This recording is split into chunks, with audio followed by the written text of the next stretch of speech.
Assalamualaikum warahmatullahi wabarakatuh. Kami dari kelompok 10 Matkul Sejarah Pendidikan Islam akan mempresentasikan mengenai pendidikan Islam pada masa Orde Lama dan Orde Baru. A. Pendidikan Islam pada masa Orde Lama.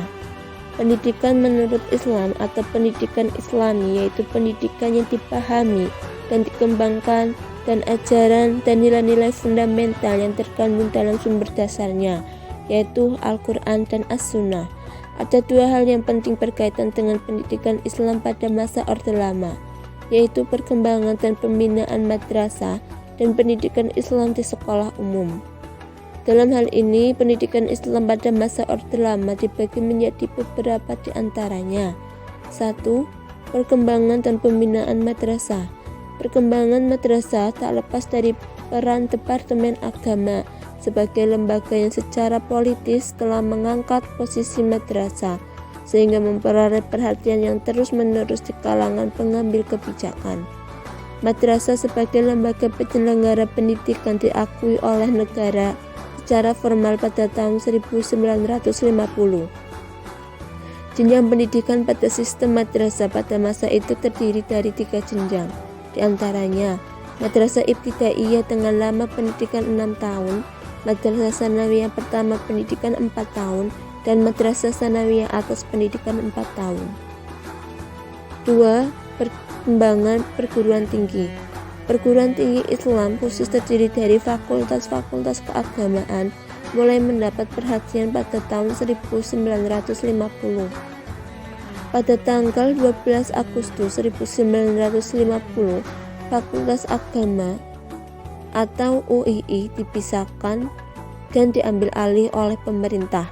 Pada tanggal 26 September 1951, secara resmi dibuka perguruan tinggi baru dengan nama PTAI atau Perguruan Tinggi Agama Islam Negeri di bawah pengawasan Kementerian Agama.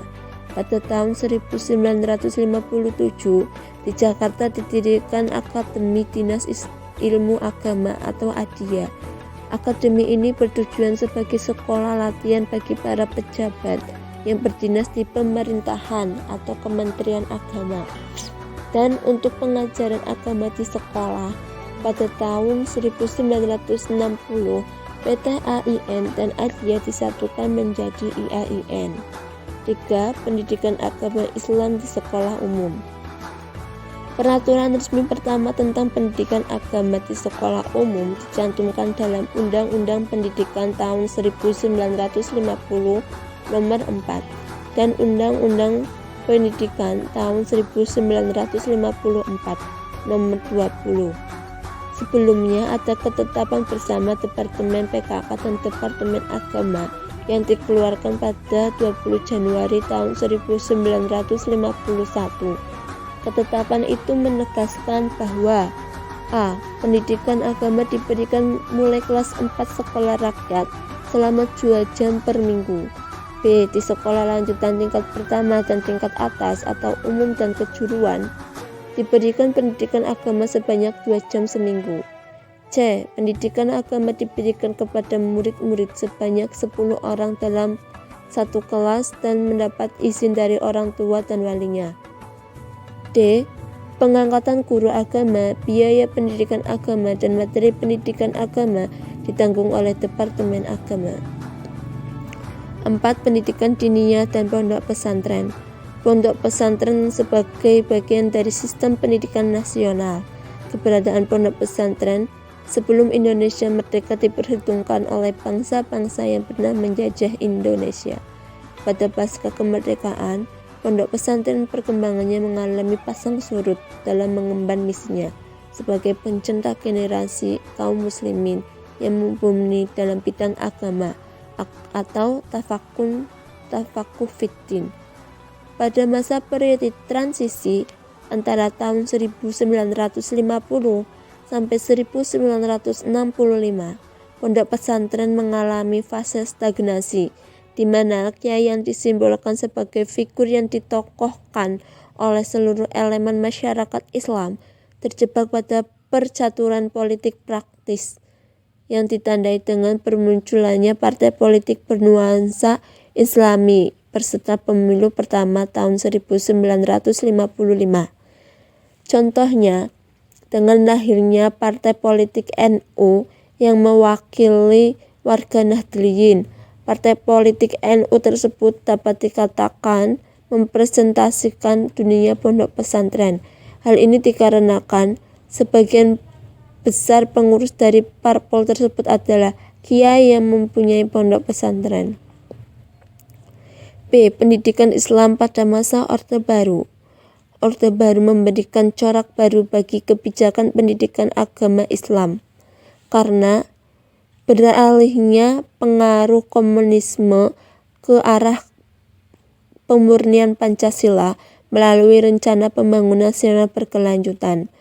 Terjadilah pergeseran kebijakan dari murid-murid berhak tidak ikut serta dalam pelajaran agama apabila mereka menyatakan keberatannya, menjadi semua murid wajib mengikuti pendidikan agama mulai dari sekolah dasar hingga perguruan tinggi. Pada masa pemerintahan Orde Baru, lembaga pendidikan madrasah dikembangkan dalam rangka pemerataan kesempatan dan peningkatan mutu pendidikan. Sebagaimana perkembangan Orde Lama, perkembangan pada Orde Baru juga dapat dibagi dalam 3 bagian, di antaranya 1. Perkembangan dan pembinaan madrasah, yang terdiri dari penegrian madrasah swasta dan kesejajaran madrasah dan sekolah umum. Penegrian madrasah swasta pada tahun 1967 terbuka kesempatan untuk menegrikan madrasah swasta untuk semua tingkatan. Madrasah Ibtidaiyah Negeri, Madrasah Sanawiyah Islam Negeri, dan Madrasah Aliyah Agama Islam Negeri.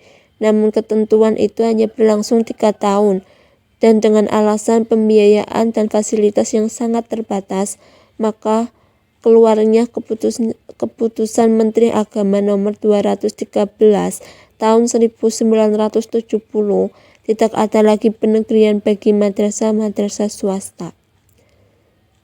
Kesejajaran madrasah dan sekolah umum.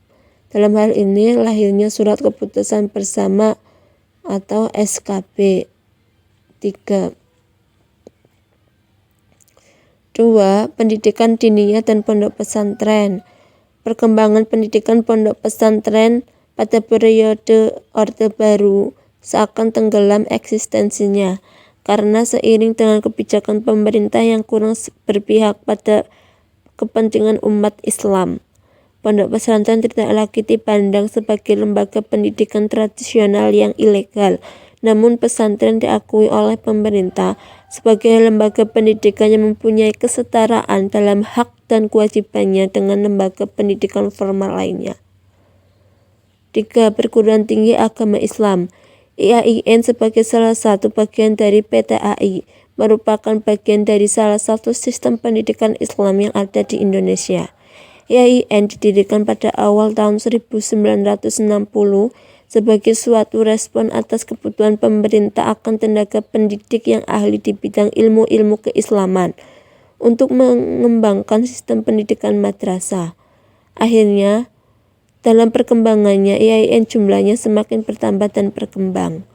Perkembangannya sejak masa Orde Baru bukan saja pada aspek fisiknya, tetapi juga pada aspek tenaga pendidik atau dosennya,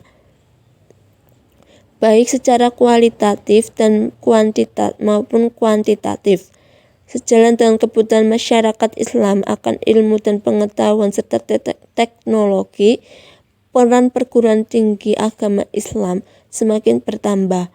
Oleh karena itu, beberapa tahun ini, beberapa IAIN telah berkembang menjadi Universitas Islam, di mana dalam pelayanannya selain memberi pendidikan bidang studi keagamaan, juga memberikan pelayanan pendidikan umum. Itulah presentasi yang dapat kami sampaikan. Untuk kurang lebihnya kami mohon maaf. Wassalamualaikum warahmatullahi wabarakatuh.